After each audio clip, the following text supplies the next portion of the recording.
All right, calling all my serial snoozers out there.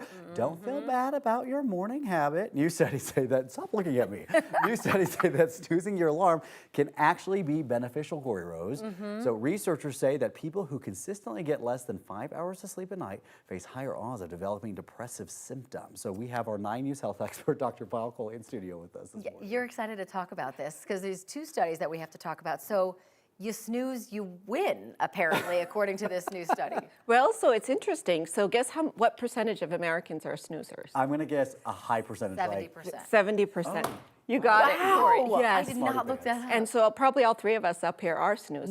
Nope. I make fun of him. I quit hitting snooze because I slept past it too many times. I so see. Now I got to get up at 2:15. So the studies tell us that most of us snooze, and we snooze about 22 minutes every morning. Wow. And this particular study actually looked at cortisol levels in snoozers when they snoozed versus when they didn't. And the good news here is they didn't find a surge in cortisol levels like we expected.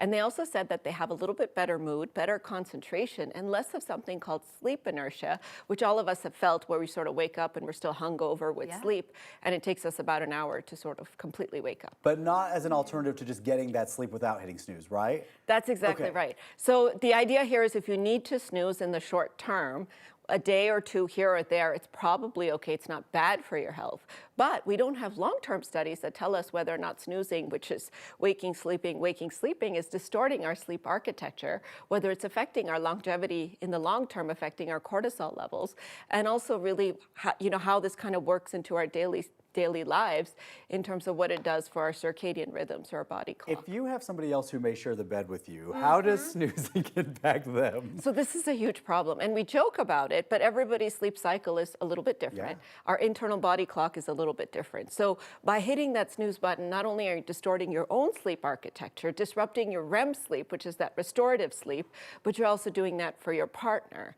And it can result in less sleep overall for both of you and less quality sleep overall for both of you. And there have actually been studies that have looked at relationships that can be strained. So it's not just your health, but it's also your interpersonal relationships with your partner that can be affected if you're somebody who snoozes and there's somebody who doesn't. I fully admit that's when I actually really stopped hitting the snooze button, was when my partner and I moved in together. And 2:15, you got to get up and out, away from that. Right. My husband and I are the opposite too. I am not a snoozer, and he is, and I'm like, just get up already. But the problem is, Corey, that those of us that are snoozing, it's a sign of a deeper problem. It means we're not getting enough rest. So if you look at 70% of Americans snoozing, only 37% of Brits actually snooze, and 20% of them don't even set their alarm. So why do we do that in America then? Like, what's the difference between us and what's happening in Great Britain? We're chronically sleep deprived. And so here, the idea, we chip away at our sleep. Of all the things that we do in our day, the thing that we feel like is most expendable is our sleep. Yeah, that's so true. Yeah, and so if you're having to hit that snooze button over and over again, it could actually be a sign of a deeper problem, which means your body needs more sleep. Because the most common reason people hit that snooze button, they're too tired to get up. We want to get to part 2 of this sleep study as well. So too little sleep can also have impacts in the risk of depression. Yes, and so less than 5 hours of sleep is associated with a significantly higher risk of depression. And we don't know here if it's the chicken or the egg. In other words, you're sort of sleeping less for whatever reasons, and then that triggers a lot of depressive symptoms. Because as you know, lack of sleep and depression can have a lot of overlapping symptoms.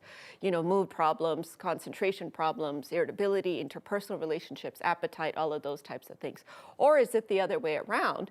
Is it that you're more depressed and therefore your sleep patterns are a little bit more disrupted? But we know that genetic predispositions that predispose you to less sleep also predispose you to more depression. So don't blow it off, because the sleep is not just a time for our mental health, but also our physical health, our immune system, our risk of cancer, repairing our DNA, all the types of things that happen. With the few seconds we have left, just leave us with a few little nuggets. Remind us, how many hours of sleep do we need to be getting? 7 to 9 hours for most adults, and we really have to try to hit that. And this idea of binging on the weekends, like not sleeping at all during the week, which I do, and then sleeping a lot on the weekends, not a good idea, because that doesn't sort of give you the same type of chronic restorative sleep that you need. And a lot of people are moving away from a sound alarm clock to a light alarm clock. And that's the other thing you can think about, especially if you sleep with a partner, where it sort of simulates the sunrise, because the light can actually sort of help reset your circadian rhythm align it with the alarm clock so that you're not having to hit snooze as much. That won't work for us. No. We get up too early. Our partners will be like, what are you doing? This is really The fake funny. sunrise at 2:50. And thank you for Yeah, your honesty, exactly. Dr. Kolhi. I appreciate that.